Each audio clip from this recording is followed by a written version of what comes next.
This episode contains themes which may not be suitable for children. You have been warned. What's going on, guys? Welcome to Myths, Monsters, and Mullets. I am your host, John Methenkamp. Just a few updates before we start the show. Had a lot of people reach out asking how they can help support the show. You can do that a couple ways. One, you go over to Buy Me a Coffee. One-time donation helps keep the show running. While it is free to consume, it's not free to produce. So any little bit would help. You can also join me on TikTok by joining the link in the description. And over there, you can subscribe to my channel for $3.99 a month. You get previews for all the episodes before everybody else. And you get some other little fun stickers and stuff that you can use during the chat. And you get a shout out before the next show. You'll also be shouted out anytime you join the chat. Also, speaking of TikTok, I normally do my live shows at 7 p.m. on Sundays. With summer coming up, we do a lot of camping. So I may be moving my lives to Saturday nights. And that time could vary. But I'm probably looking at about 10 o'clock Eastern time. If you have a paranormal encounter you'd like to share, you can email me at mythsandmullets@gmail.com. Tell me about your encounter. Maybe you can be a guest on the show. Also, October 4th, Ado, Ohio, is the Ohio Bigfoot Jamboree. I'll be there along with Nevermore Hollows, Drunken Cryptids. It's all hosted by Cryptids of the Corn. And our new friends, Chumming with the Spirits, will be there. Now, on with the show. It looked like a dog, you know. They call it like the dog man or something. I mean, this thing was built. I mean, this thing was rugged. I mean, it's something I wouldn't want to tangle with it, you know. One night, I'm sitting there and I had a dead body in my bed. Yes, that's when I started hearing the doors opening and closing and then walking through the house. And I'm like 5 feet from her, standing at the bathroom doorway, entryway. The tub's like dead in front of me. And yeah, her face is her head is just completely turned around. But her body was still in the tub. Welcome back to Myths, Monsters, and Mullets. I am your host, John Methenkamp. On tonight's show, we have Seela and Joey. How are you guys doing tonight? Doing good. Good. Well, I appreciate you coming in. Seela come in my live when I first started doing the paranormal lives on TikTok. And I hadn't even thought about doing a podcast yet. So I did not save your encounter story. And this has been a long time coming. We've been trying to meet up to do this interview because it was a fascinating encounter. And I don't have it recorded for everybody to hear. So I'm excited that you guys agreed to come on the show tonight. So before we get started, why don't you guys just go ahead and introduce yourselves a little bit? Okay, my name is Seela. I don't know what to say.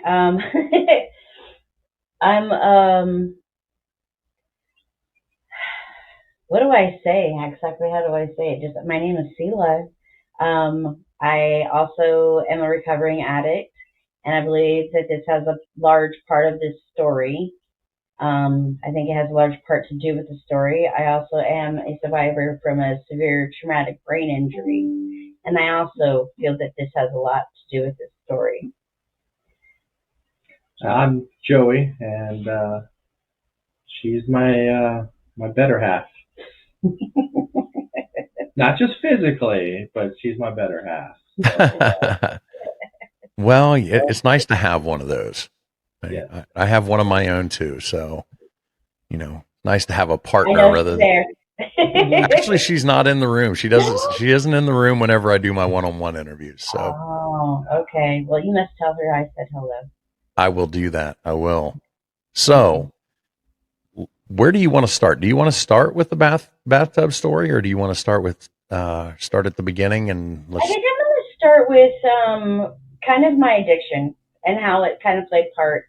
Because I really, really, truly feel that this is something that's followed me throughout my life. This is something I've been given gifts. I have had gifts. I've seen things that are paranormal, things that people don't believe in. I see things that people do believe in, and I've seen the scariest of the things that people do and do not believe in. And I am an honest believer that there is a war going on, and there is a war going on for our souls, and there's things that we do not see that goes on in this world. I cannot put a full explanation to it. If I could, I would. But I've been an on and off addict since the age of 12. And I have been abused in many different facets, and I believe that also helps break down the soul a little bit. It weakens people. Not to say that it didn't happen to me for a reason, but to say it still did happen. So we're going to jump forward into about 2 weeks prior to the bathtub experience. Well, actually, I'm just going to go when I hit my head 10 years ago in March.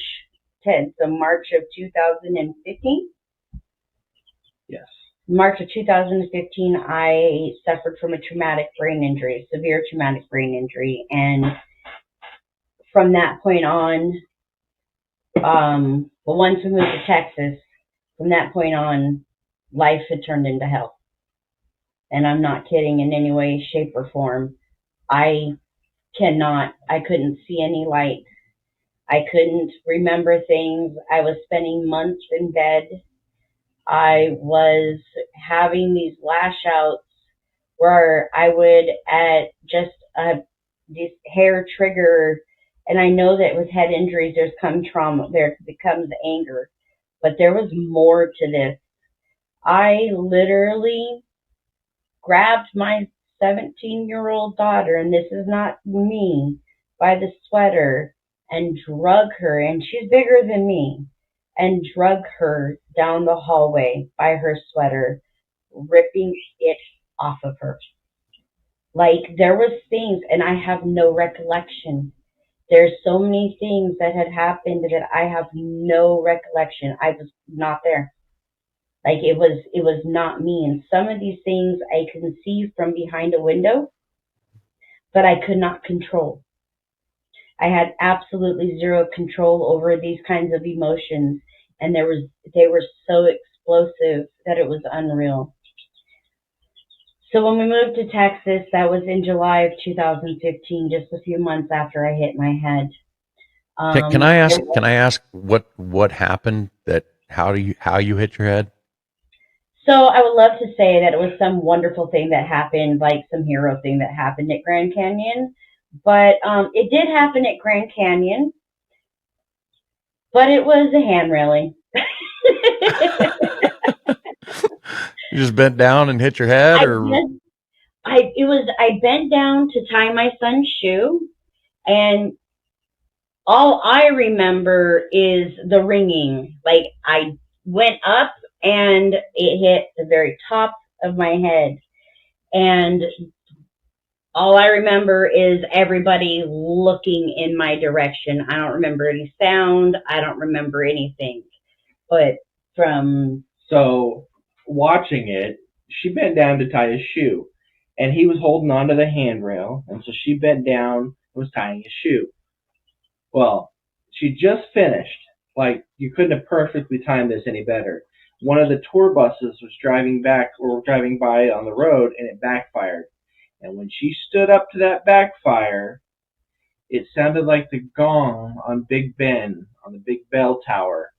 The whole handrail, all the way down, as far as you could see, just rung, just like, oh. We're talking about 300 feet of hollow pipe. I'm really trying not to laugh right now, but you can I laugh. can picture this in my head, and all I can picture is the Grand Canyon like echoing this.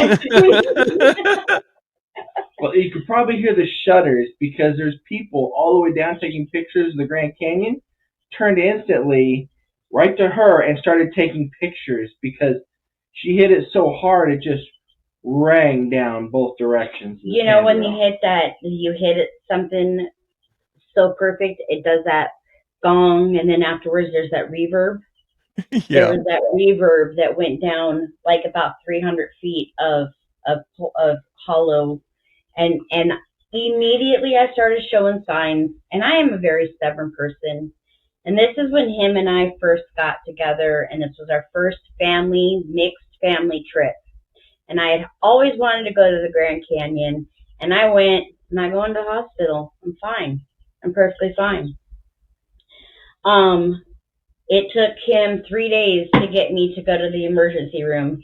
3 days, him and my son, my eldest son, to get me to go, convince me to go to the hospital. And I remember them asking me what month it was, and I was like, yeah, I know what month it is, all attitude, because I have attitude, everything I say.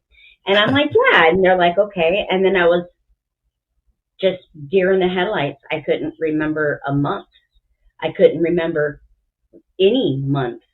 I couldn't remember how to put a mayonnaise onto my hamburger. Like, I knew I needed the knife, I knew I needed the mayonnaise, and I knew I needed the bun, but I did not know the task or the things on how to put the knife, how to get it there. I knew I needed those things, but my brain could not put together how. So when we went to the hospital, they said if I had hit my head any harder, then it would have bended me. And I was having blackouts and stuff like that. But anyhow, so we moved to Texas, and I have the special gift, I guess you want to call it, where I've always been able to hear the other side. I've been visited, shall I say, by not so good entities, by demons. I have been visited multiple times by demons. I've been under attack by demons many, many times. And when did you first realize that you had that? A young age, very young age, very, very young age, as far as I can remember. I have always been able to feel people's energy. I've always been able to look at somebody and go, nope, they have a demon inside them, or they have a demon attached to them. Most of the time, the demons are more scared of me, so the people are really nice to me. It's kind of funny. It is. It's kind of funny how it works. But I've always, from the very beginning, as far back as I can remember, I've seen things differently. When I was younger, I didn't know that it was any different. It wasn't until I was older that I started realizing, no, people don't normally talk to things that are unseen. You know, people don't normally have their grandparents that wake them up in the middle of the night, you know, stuff like that. You mean grandparents that aren't there? The grandparents that are no longer on this realm, yes. Oh, wow. After my great-grandmother passed away, I was living with her when it happened, and I had guilt. And she literally, her and my grandmother, who had passed away 21 days prior, came and woke me up in the middle of the night. I heard them call me Sela, and then I heard Charlie, which is my nickname, my grandmother's nickname for me. And I woke up, and I couldn't see them visually, but I can see them in my mind's eye. And that's when they told me it wasn't my fault. It's okay, you know, stuff like that. But so in July of 2015, we moved to Texas. We moved into a house from Las Vegas to Texas. And that move. That move and that house. Loved the house, did not love what was in it. It took us 28 hours to be able to drive, and there was like a caravan, because between the two of us, we have 7 kids. And then we had his mother, and then like animals, and you know, and he's a drifter, so he does car drifting, so he has all of his mechanical stuff. You know, there was a lot that we had to move. You probably could have rented a train. It would have been cheaper and faster. Yeah, exactly. We probably like 4 Connex boxes. We could have at least slept. But my mom had it worse. She had the cat in the vehicle with her with cat box. So But once we got to Texas, we got to the house, we unloaded some beds, and we went to sleep. Is that right? That's how it went, right? I have a hard time remembering something. Well, we unloaded our mattress. The kids, your mom, and everybody else was like, "The heck was this?" I had just floor. Okay. And I remember waking up and him going, "There's a little girl here." And I looked at him and said, "That's no little girl. That's a facade." I said, that is a facade. That is fake. That is not a little girl. Because typically they like to come as little girls because they want to look as innocent as possible. But I knew immediately. And there was a lot of experiences. Wait. We got to stop there. Okay. I need to hear about this little girl. Well, I'm going to tell you about that little girl. That little girl was a demon. But what exactly did you see? I don't know. It was just a little girl. Like, I don't see it physically. I see more of an energetic. There's more of an energetic.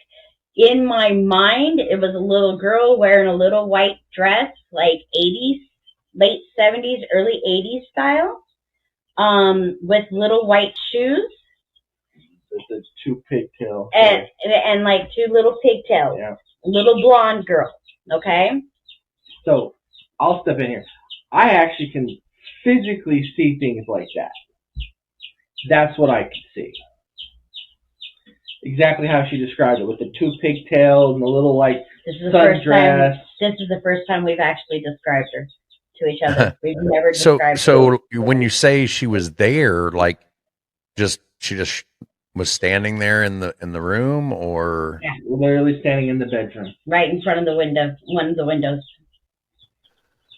And there was a lot that happened, and there's going to be things where I'm not going to quite remember. So there's things that he's going to have to fill in, because there was a lot of times between the head injury and then that's when the seizures started. And the seizures were 90 a week. I'm not kidding. 90 a week. I could not use the restroom without somebody babysitting me, because I was having seizures on the toilet. I was having seizures in the shower. I was having seizures everywhere. I was having them like once or more an hour. And these seizures would last, there was one that lasted 3 hours. Holy cow.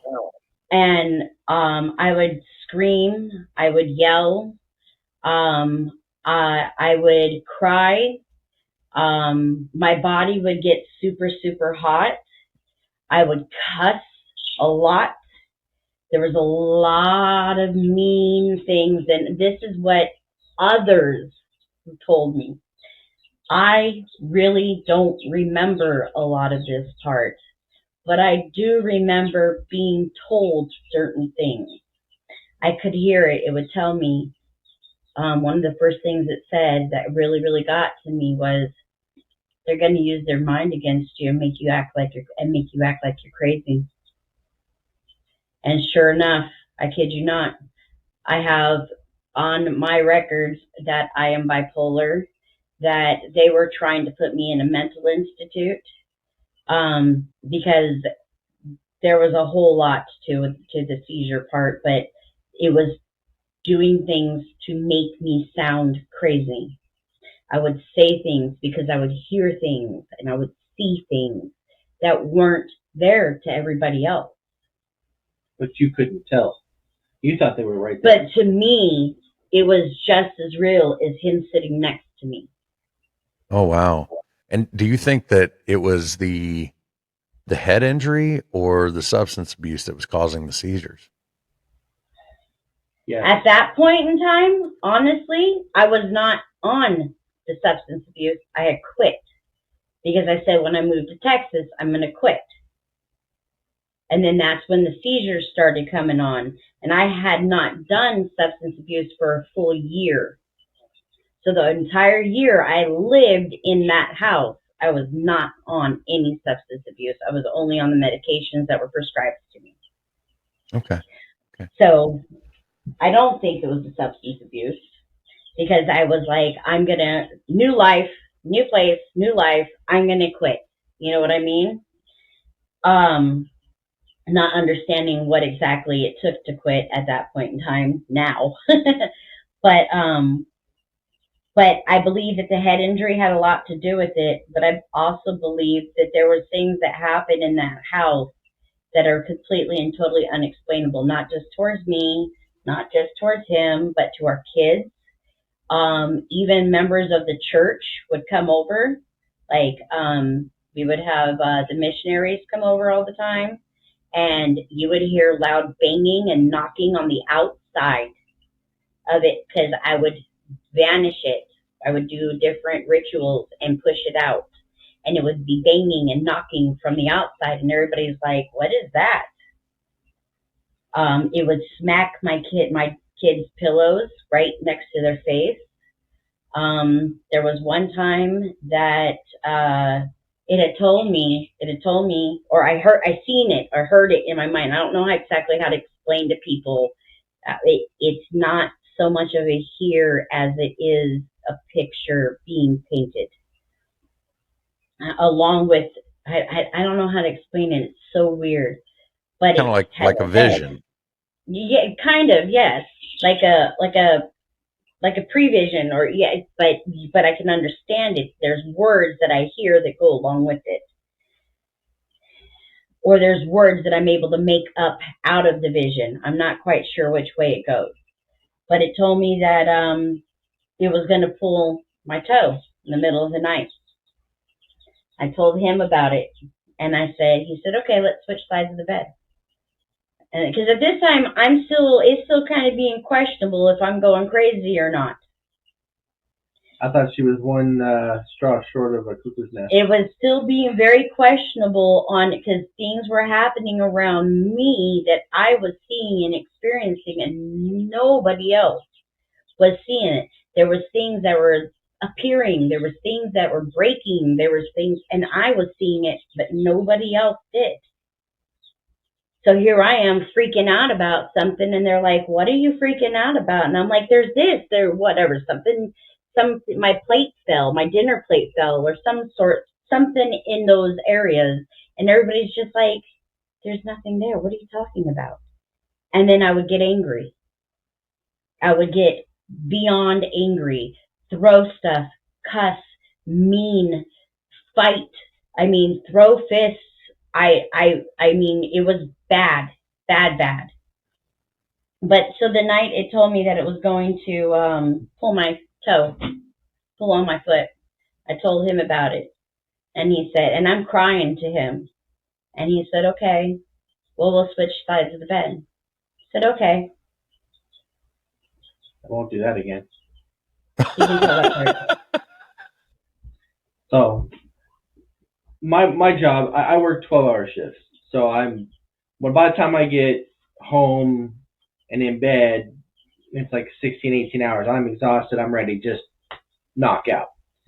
So we switch sides of the bed. I'm far asleep in like 30 seconds. You know, it'll make a sober man drink how fast I can just pass out. I wake up, I got yanked out halfway out the bottom of the dang foot of the bed, where it was bad enough that my foot was swollen. I had bruise marks on my toe. It broke your one toe. Yeah, and I was literally like halfway off the bed. Like, I'm a tall guy. I'm over 6 foot, and at the foot of the bed was almost at my waist. How hard it yanked. Nobody was there. She was in bed next to me. I slept through it. So it's just like in the movie Paranormal Activity or whatever, when you get yanked off the bed or whatever. It broke. His one toe was broke. The other side of the top of his foot had a big giant bruise on it from him kicking.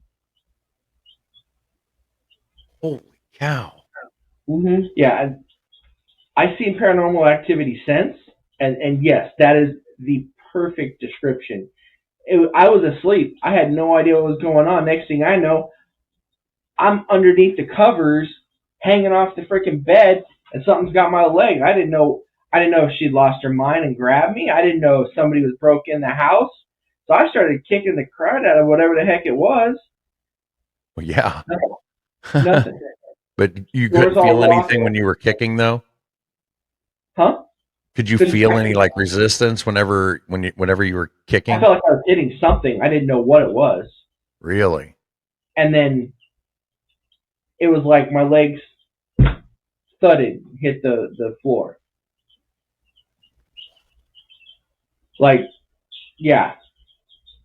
And I finally got her to wake up, and she was half in, half out, and I'm like, the bedroom door's closed, the bathroom door's closed, the windows are all closed. I turn the lights on, and I'm looking around the house like, I'm going to have to kill something. Somebody's in here. There's no way that just happened to me, and there's nobody in the room. There was nobody. Nothing. Holy cow. Do you feel like maybe the house had something to do with this? Yes, there was something in that house in particular. Yeah. That's a little bit later. She'll get into some more of that. I'll get some more into Okay. that. I think Okay. it has a little bit to do with my ex. And you know, I'm gonna put people on blast, and I don't care. So, so after that incident, he finally started believing me. Then we started going to different, I believe in different Wiccan rituals, which Wiccan is a natural witch, ones that believe in God. God's first and foremost, you know. To me, you can't fight something dark without light. But at this point, I can't feel any light. I can't see any light. I'm spending most of my time in bed. My oldest daughter is raising my children. My eldest daughter is 18 years old and in senior in high school, having to take on my responsibilities of 6 other children, like making sure their schoolwork is getting done, making sure that his mother's got food, you know, making sure the dishes are getting done, packing lunches, you know, she's doing everything I'm supposed to be doing. And that had a part to play in it too, because what other better way to get in than to make somebody hate themselves more and more and more. And I couldn't understand the rage. Like, the rage just was unnatural. When I tell people that the brain is a dark creature, a very selfish creature, I mean that with every ounce of me. But I know that there was other things to play other than the head injury. I know that to get into conspiracy theories, Grand Canyon is very well known for alien sightings and other things that are not allowed for us to even know. They're top secret. We're not allowed to know. Where I hit my head was directly across the canyon. Not to say 100% that has something to do with it, but hey, you never know. But so then we started going, and I started doing cleansing. I've always done cleansings, you know, the sage, this and that, Palo Santos, blah, blah, blah. We would have plates explode. I had plates explode in my hand. Because I went to one white witch, and I kept going to her because what I was using wasn't working. And so she gave me her own little special blend, and that PO'd it bad.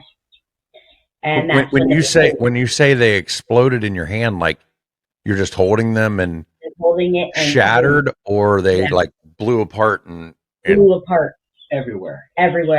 Shards everywhere. Shards absolutely everywhere. Like a dishwasher safe glass plate. Like a Pyrex almost plate. Like those ones that don't break. And it wasn't just one. There was there was so much that went on in that house. So much. I can't even remember it all. Sorry, I got chicks in my office. At first, I thought it was like a feedback loop, and then I was like, no, that sounds like birds. Yeah, I have baby chicks in my office. We rescued them. The one's blind. The other one, there was something else wrong with her. So we only had a 1-year lease in that house, and thank heavens. And then we found this house that we live in now. When we got here, I was like, I'm done taking certain medications because I feel that they were making me worse than they were making me better.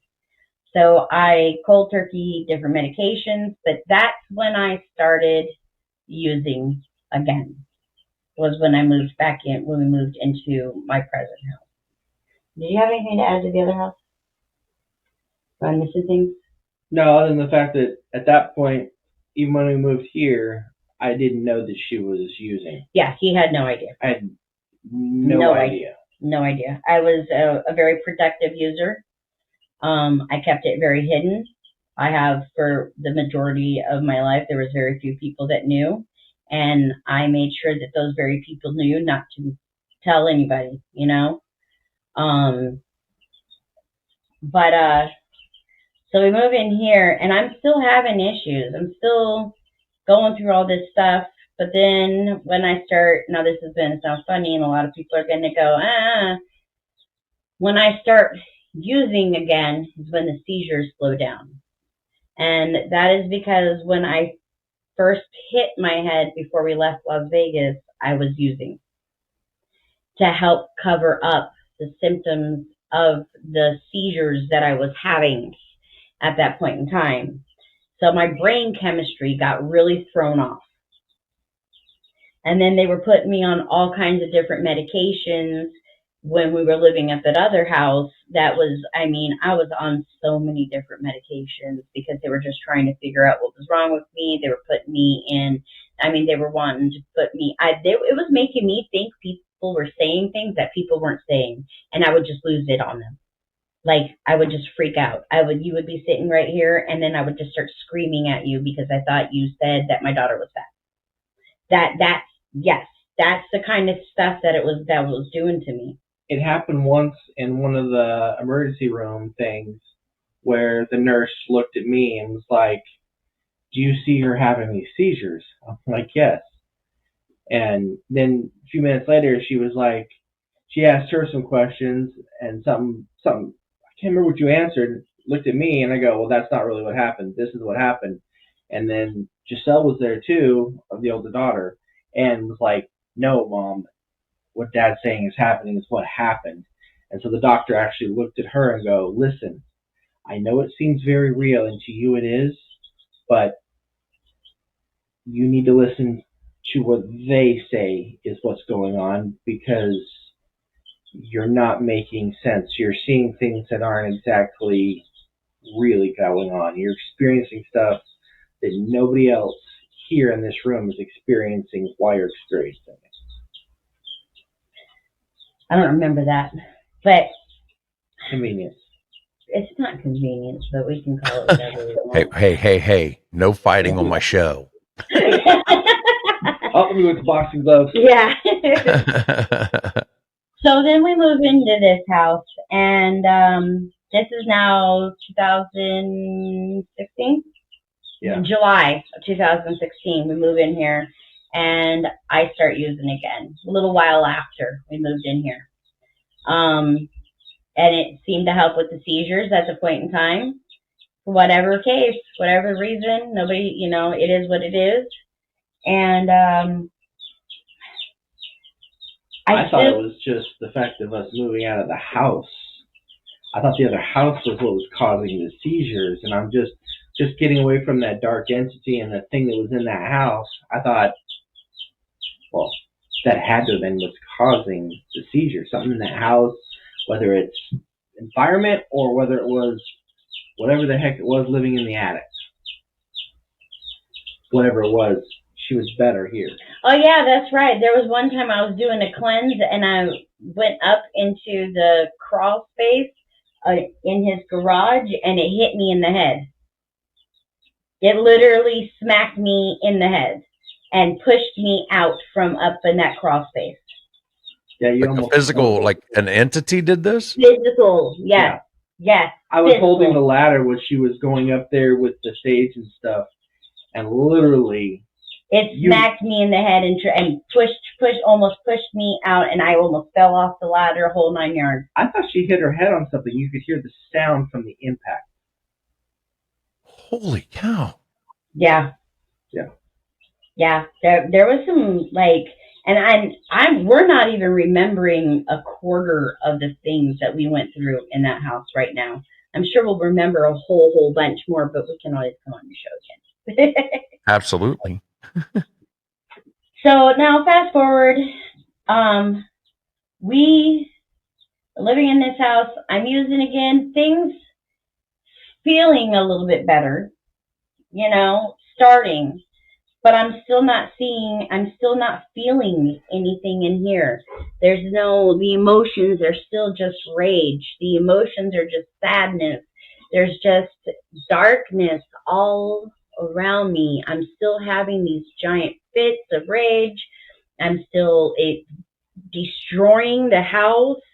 I'm still I'm punching windows out of cars. It's still not punched out. Smashing stovetops with pans. Smashing stovetops with pans. Grabbing full-size dressers and picking them up and hurling them out my front door. Like, these things are just happening. And I understand, and I'm going to say it again for your viewers, yes, head trauma causes anger issues, but there was more to this, way more to this. So then I come to him and I tell him I was just kind of led to. I was tired of lying. I was tired of not being truthful to him. I couldn't stand doing that. So I finally came to him and explained to him that I was addicted and told him, hey, look, I understand if you want to leave me because I've been now dishonest at this time, but I do want to quit. I can't. The seizures are making me not be able to. And we'd already lived in this house for a couple years. Yeah, 5-6 years before you. No, it wasn't that long. But we had been living in this house for probably at least 3 years. At least 3 years at that point. Probably 3 to 4. And then at that point, I'm not even a kid. I was lying that I was trying to quit. I was just trying to come up with a reason, But they say sometimes it only takes the size of a mustard seed. And that was that mustard seed. And every time I'd used, I would pray. And I would ask God to make it just that much easier for me so that I could meet him and no longer do this. And at the beginning, I didn't believe that prayer. I didn't. I was just like, I'm just saying it. Because I couldn't feel anything. I can't explain how numb I was and how much I wanted to feel anything. And I'm sleeping for weeks at a time. There's been so much time of my life that I missed between the head injury and the entity that I was dealing with. And I don't believe that entity was solely for that house. I believe that entity was marked onto me. That's what I believe. And so then I start getting into tarot. The one thing that everybody says is so bad, right? And that kind of led me into where I am today with being drug-free. But started getting into tarot. Him and we had some issues with our relationship, and we thought that we were going to split up. And it was not looking good. And I went to my cousin's. And this is where it gets kind of really funny. Or not funny, but just kind of like, really? Up at my cousin's house. She has a brand new house, beautiful place, up in the mountains. But when I was sitting out there, I kept seeing these flashes of like red And like almost sometimes they would flash and they would stay and then slowly dim. Sometimes it would just be real fast. And I would see different things out of the corner of my eyes. And like I said, I've had abilities my entire life. And there were Indians that came out behind those trees, and they were not friendly. Not towards white people. They weren't. Are we talking like actual Passed Native on. Americans, or are we talking spiritual? Spiritual. They had some really really bad stuff done to them. Really bad stuff done to them. I've seen the injuries, and I normally don't see injuries like that. And I could feel the anger off of them because when people or when spirits pass on, especially Native Americans and stuff, there's a whole lot of sanctity to certain areas and to nature. And when that gets disrupted to the point of where it's being disrupted in this area, things start getting angry. And well, I seen them coming out of the forest, and I just looked at them and I just said, I just want to heal. You can follow me, you can watch me, I can understand you don't trust me, but I'm just here to heal. I just need to heal. And then I was playing with my tarot cards the next day, and I'm talking to him on the phone, and I hear, "You're our shaman." And I'm like, I just keep hearing them say, "You're our shaman, you're our shaman." I do have Native American blood in me. There's a lot more questions than I'd have than answers. You know what I mean? Especially in these areas, you end up more questions than answers. And if there's people out there that may have answers, please, I would like to have some. But then I'm out there for 2 weeks, and then I have to come home. I'm not ready to come home, but I have to come home. And on my way home, and like I said, this is years. I spent years of praying, years and years and years of praying, doing spiritual baths, doing anything I possibly can to feel something other than darkness, to get just not a fake laugh, not a yeah, but something real, like a shed of tear of happiness, a moment of my heart to be able to sing anything. And I should be experiencing these things because I have a beautiful family, I have a beautiful home, and everything I've ever wanted. I have a farm, I have everything, but I don't feel anything except for this hurt, this sorrow, and this anger. And I don't know how to get it to go away. And so I've just been doing all these different things, praying and all this other stuff for all these years. And I kid you not, on the way home that day, I'm listening to Jelly Roll, of course, every drug addict's person, you know. And tears are just literally just down. And that's the day that I was told to start looking through the glass, that I was going to have to step forward about my addiction, and that I needed to start a social media about my addiction. And my first words to our creator was F you. It's no way, no how. I have done everything in the world to hide it. That's my most shameful skeleton to me. And then, but then eventually it kind of, I started, okay, there was a lot of crying. There was a lot of stuff that went on that car ride home. I come home, talk to my daughter, start looking through the glass. And it was about 2 weeks. I would say about 2 weeks after I got home.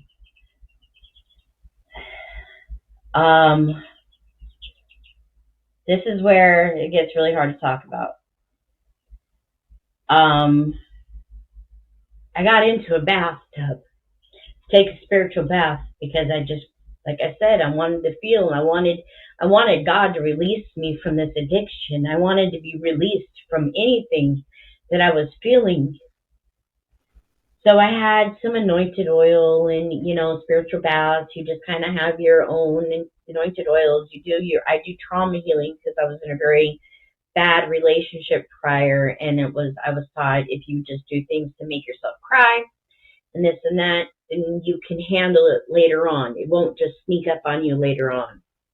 I wasn't even trying to do that, and it kind of ended up being like that. It just kind of, I think it was a purification process.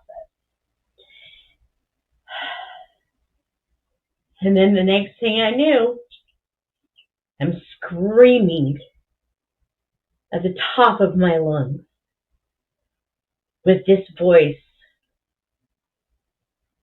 that I don't know where it came from.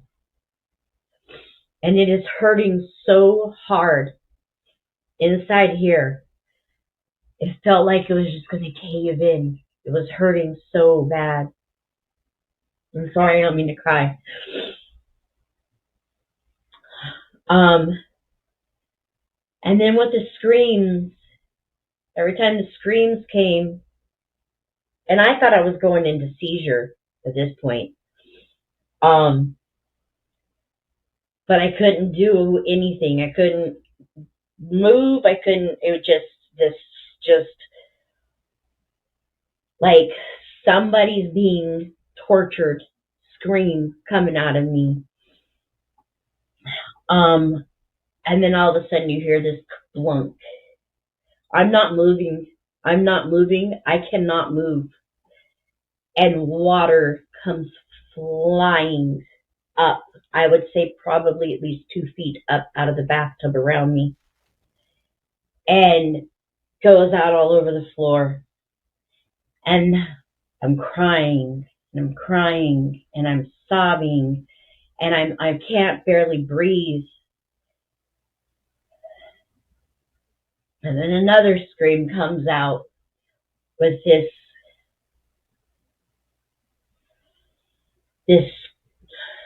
I don't even know how to explain it, just this pain that went so deep inside that it's still scary to talk about. And then I think at that time, there was more kablunks and more water flying. And I'm in and out, at this point. I'm inside me, and then there's points where I'm outside me. And I just remember just going, oh my, ow, God, please, ow, God, ow. And then I think I called you. I don't know if I screamed for you or I called you. So the kablunk, you're calling it, it sounded like an M80 went off in the bathroom. Really? And I'm through the other side of a wall, but I've got gaming headset on, volume up way higher than most people can stand to listen to anything. You could feel the vibrations of it. I felt and heard it over everything that was going on inside my headset. But yet, I mind you, I have children right across the house. Not a single one of them heard a thing. My dogs did not bark, and my dogs bark over everything. So when I'm gonna, maybe I should let you keep going, but I'm going to ask this question: did you feel like you were floating above the water? Felt like were you lifted up? Well, we'll get into that. Does end up happening. I'm sorry. Yeah, I know that does end up happening. It really truly does. So you go ahead, the M80. Yeah, so after the loud explosion and the bang, it sounded like me that either she was standing up in the bathtub and fell, or something went on in that bathroom that she told me not to come in there. Well, I'm not listening at this point. That noise, I'm not listening. Be mad at me. I'm checking on you. So I come in there and there's water, like our closet doors are The bathtub is in like the center of the room, which is weird, real weird. And then we have two doors, one on each side. That's a closet that walks around behind the bathtub. And there's water so far everywhere that the clothes in the closet that are hanging up with the doors closed were wet. Like about that much of the bottoms of them were wet from how much water came under the doors. And there's That's more than just a splash. I mean, that's way more. holy cow. I guess that would feel why. That's why I was being taken under. That's what it felt like. It felt like somebody was like pushing me under. Yeah. I walked in to just, there was like an inch of water on the ground as I'm walking into the bathroom, and I'm like slipping, going, what the heck is going on in here? And that's literally my words, was like, what the hell is going on in here? And she is like, she's screaming, and she looks to me like she's in seizure, but she's talking like she's not in seizure. Just, I remember voice. looking at him with a certain voice, and it wasn't me, but I remember looking at him and going, shut the fuck up, can't you see what the fuck is going on right here, right now? It was not my voice. It was not me. I know it was not me because my head turned further than it naturally could, because he was by the back door, and my back, or he was at the bathroom door, and my back was at the bathroom door, and I remember seeing his body. Yeah. And I literally remember saying, shut the fuck up. Can't you see what the fuck is going on around here? And he at that point, he froze. Like, what the hell? And I'm overheating at this point. Well, let me go back to that voice. Okay, sorry. That voice is important because it's not a regular voice. So if you've ever heard like music that's been dubbed with like multiple people singing on the same track at the same time, where you can hear like 9 voices all in one, that's the sound it was.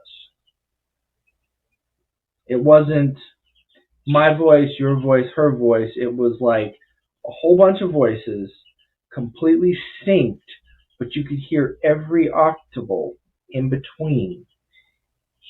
Just shut the rock up! And it was just, yeah, I froze because that was freaky.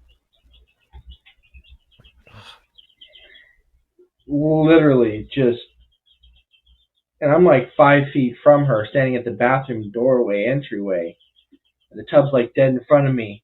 And yeah, her face had just, her head had just completely turned around, but her body was still in the tub. And so I just froze.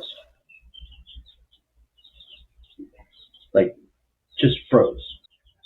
Like, seriously, I don't know how I would react to seeing something like that. Like, I think I would lose all bodily control. So there was no reaction. There was just shut down, just froze, just. Oh. How do you react to something like that? Right. I don't, and like I said, I was in and out. But that part, I remember seeing his body because he was irritated because there's water all over the floor, and of course, and he's taking a towel, and he's like, what is going on here? And I remember just turning my head and hearing that come out of me and seeing his body, which was completely behind my head. Should have been completely, literally, this door and me in the bathtub. That's literally. Yeah, and I literally looked like Daryl on that door behind me, like, froze. And I'm sitting there, and then this is when I can't breathe, and there's so much pain. Just remember the pain. It hurt so bad, and it hurt so deep inside, right here, and I'm just grabbing for right there. And that's when he started putting cold water on me. Yeah, I flipped the 180 right out the bathroom door, went right to our cooler, got ice cold water, and brought her a big tall glass of ice cold water. And she took a sip, and then she just started just dumping it on her, and you could just feel the heat just radiating from her like When you put it on me, exhaust manifold hot. It was steaming off of her when she was putting the water on. It was literally steaming off of her. Yeah.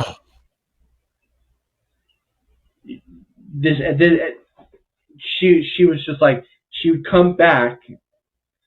She came back, and it was her voice again, and she was like, she said she was grabbing at her chest. She was, can't breathe, I can't breathe, I can't breathe. And then she would kind of do like it seize, like she was in a seizure. And I go to reach to grab her because I didn't want her to go under the water, which at that time there's still, I mean, there's like maybe 4 inches of water not to the top of the bathtub, so the whole thing was full, but like 4 inches. But it wasn't hot water. It was lukewarm at best because she'd been in there for a while at that point. And I touched her, and she looked at me with this face that wasn't her face. And the voice came back with, "Don't touch me."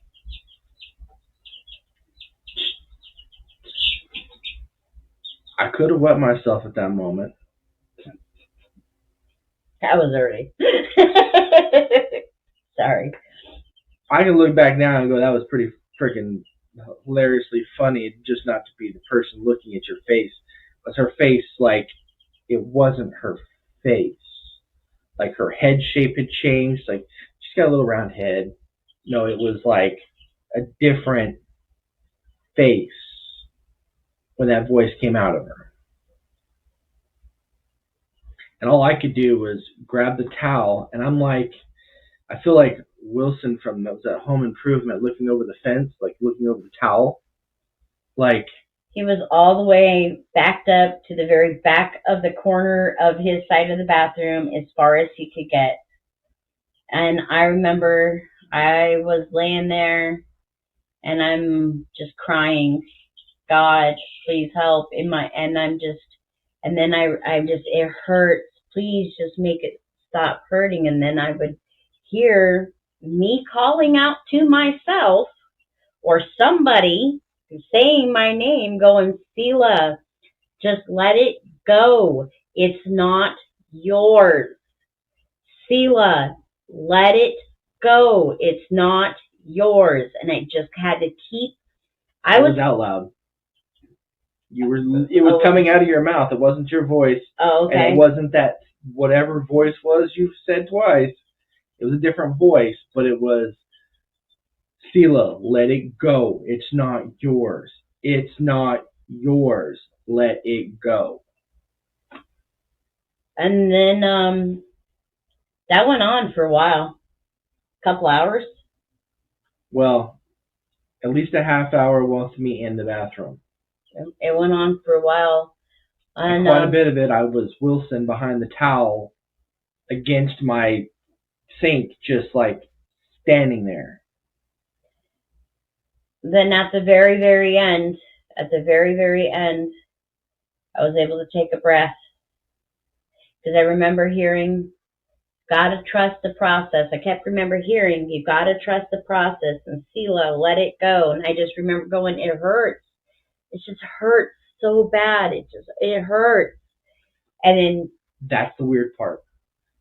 What you're hearing was the other voice that was in the room. It was coming out of your mouth. "Trust the process. It's not yours." All that was one voice. It was coming out of your mouth. It wasn't your sound. But then "it hurts. It hurts." That was you. I could completely tell the difference in the sound of the voice. Your face didn't change other than that one time, but the voice was that other voice that it wasn't yours. Trust the process. Trust the process. Let it go. It's not yours to hold. Yeah, sorry. No, it's okay. There was a definite difference. I remember also going, like hearing that come out of me. Like it was pure nonsense. I don't know what I was saying, but it was growls, grumbles, screams, screeches, this and that. And then I'm like, it hurts. And then, Sela, trust the process. You've got to let it go. It's not yours. And then, like, type thing, like that. And I could feel my face moving. And just like that. Oh, okay. Well, and then like even hissing at points. Even there was like even hissing. Yeah. Yeah, there was some kind of like hissing at some point, and then at the end, I could feel something come out from right here, like somebody just reached in and grabbed me right here and pulled out something, and I literally lifted up out of the bathtub like this and then went back down, and I was out. And then I woke up, looked at him, and went, what the fuck was that? Yeah.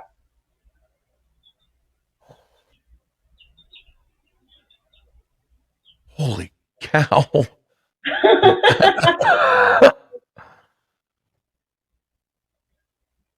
So, okay. And then 2 weeks after that, I was able to quit doing drugs cold turkey. But let's go back to that night.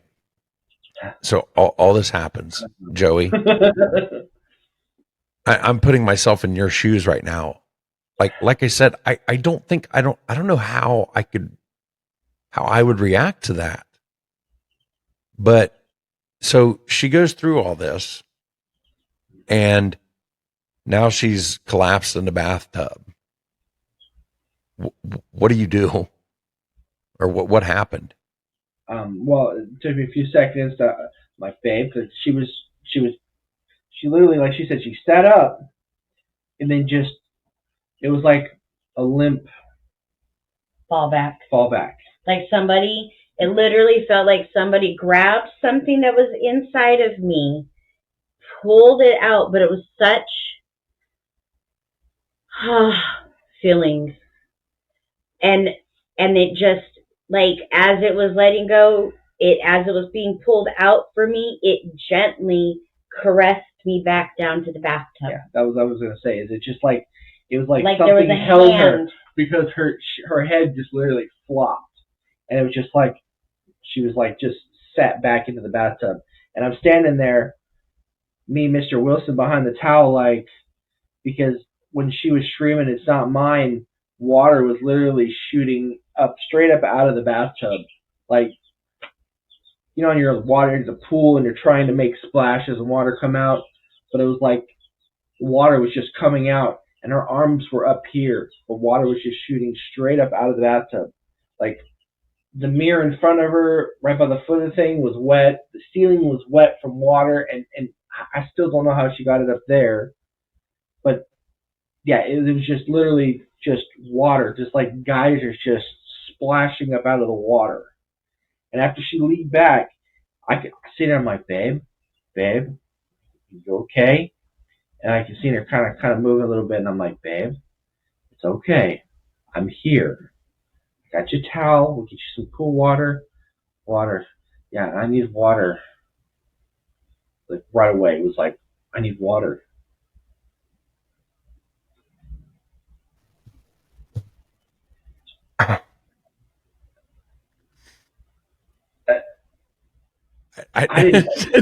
Oh my God. It took me a while for her to convince me to even be on here, because it scared the living hell out of me. I still have not taken a bath in that bathtub. And it's been over a year. I thought about it. I've looked death in the face multiple times. I watched my buddy's leg get blown off in the military, and like stuff like that doesn't scare me as much as this like froze Wow. because there's no way to process it. That is amazing. I like. She still hasn't gotten into that bathtub. Oh no, that bathtub has become a storage place now.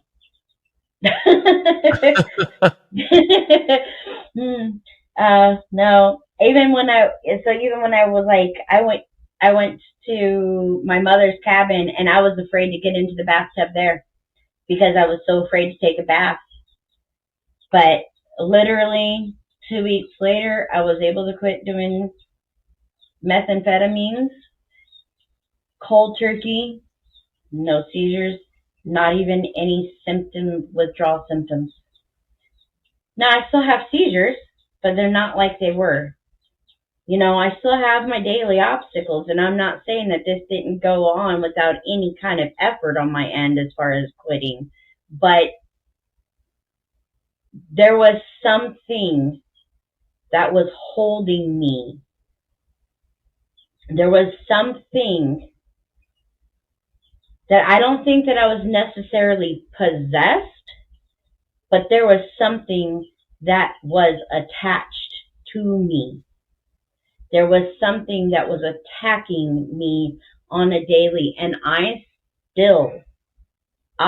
still have issues from the attacks that I had gotten then. I still get times where I'll be laying in bed. Now, I've never in my entire life, through all the traumas that I've been through, and we're talking DVs, SAs, just living with a complete psychopath that spent 25 years in prison, okay, when I was 10 years old. Living with those kind of people, I have never tried to end myself. During these times, I had tried ending myself. During those years, I had tried ending myself countless of times with no thought process. It was just movement. I took a bottle of pills like that. There was no thought. There was no thought behind it. It was just movement. So why do you think it wasn't a possession? Because I don't believe that certain people can become fully possessed. And I believe that, now I could be wrong. But one, this is where it gets kind of tricky, and this is where I would like answers, and this is where I differ from a lot of people. I believe that those 3 Indians that came home with me from the mountain, those 3 shamans that said I was their shaman, I believe they helped me perform whatever was performed that night. I believe that those were the ones that looked at him and said, "Do not touch me." I believe that those were the ones that looked into him and said, "Do you not understand what the fuck's going on right in here right now?" You know what I mean? I believe that they were in the middle of a ceremony and they did not want him to interrupt it. Yeah. As odd as that may sound, and you know what? How odder does it get? How much weird does it get to say that their water flashed up so hard that it went underneath their bath or underneath their closet doors and wet the clothes that were hanging up? Yeah. Wow. I still get attacks. I still get certain times where my mind gets attacked. A lot of people say, "Oh, it's just recovery and this and that." Some of it, yeah.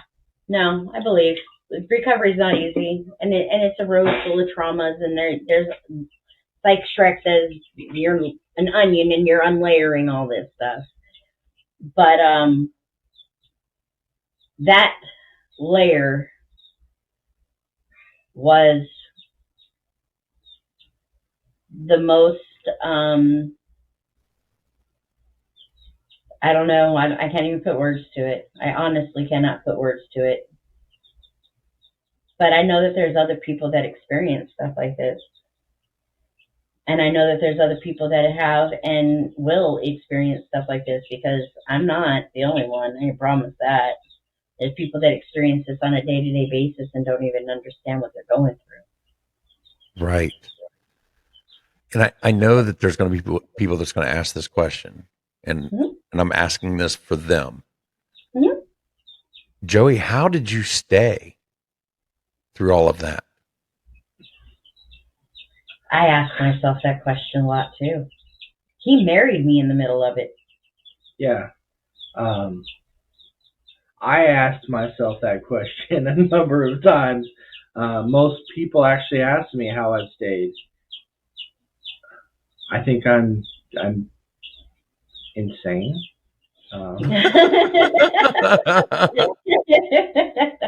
Yeah. No, I just from the beginning it was I could still see her. You know, the girl I fell in love with back before the Grand Canyon, before any of that. I could still see her in there, like a caged animal. You know, literally, her channel couldn't have been more perfect because it's looking through the glass. Where like she was behind this glass layer, kind of looking out.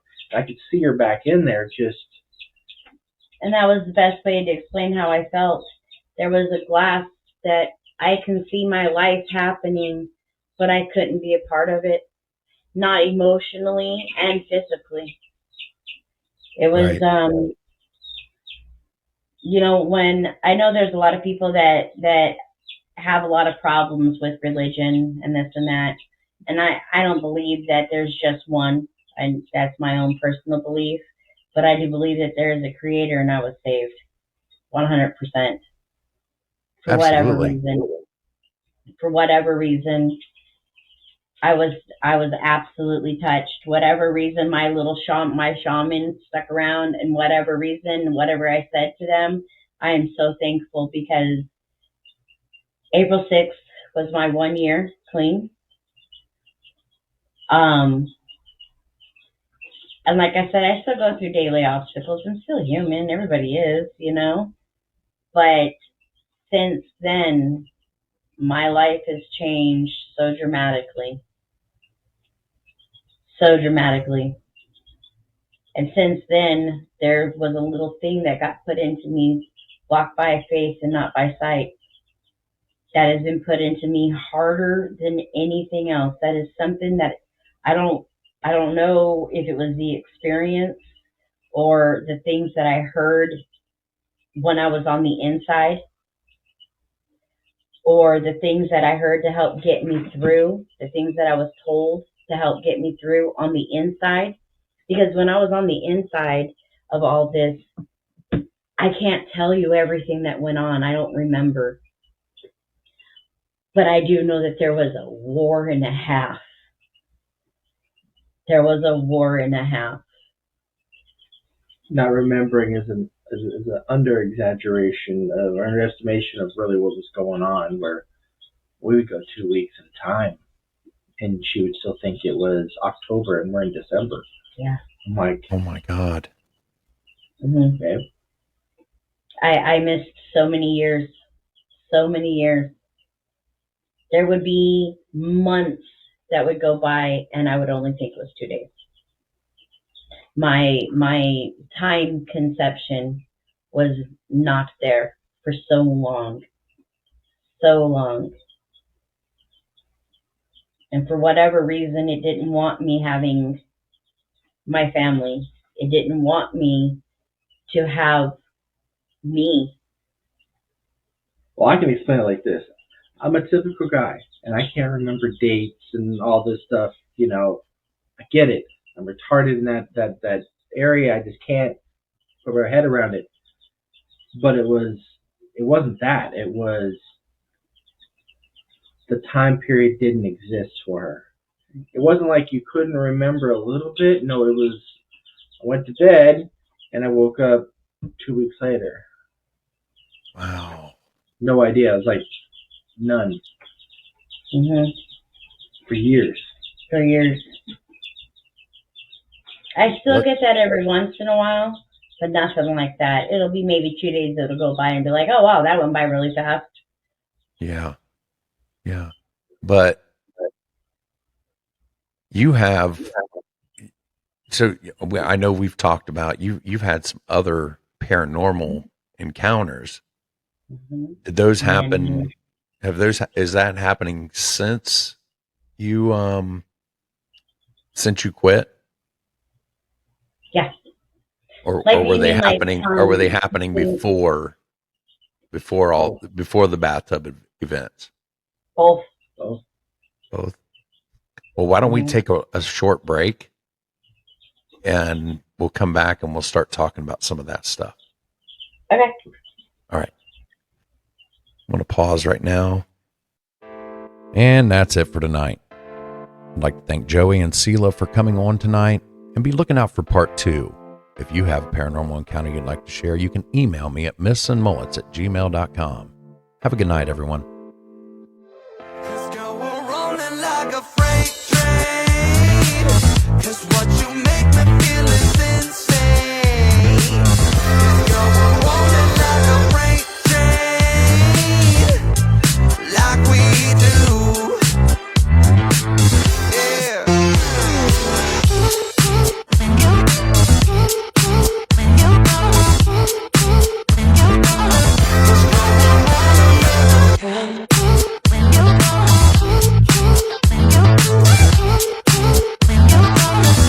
Saw you walk through the door like you ain't been here before. I didn't know what to do just to get closer to you. When all the heads turn your way, 'cause every room is your stage. And girl, I could not believe when you look back at me. Oh yeah, yeah, yeah. Let's go, we're rolling like a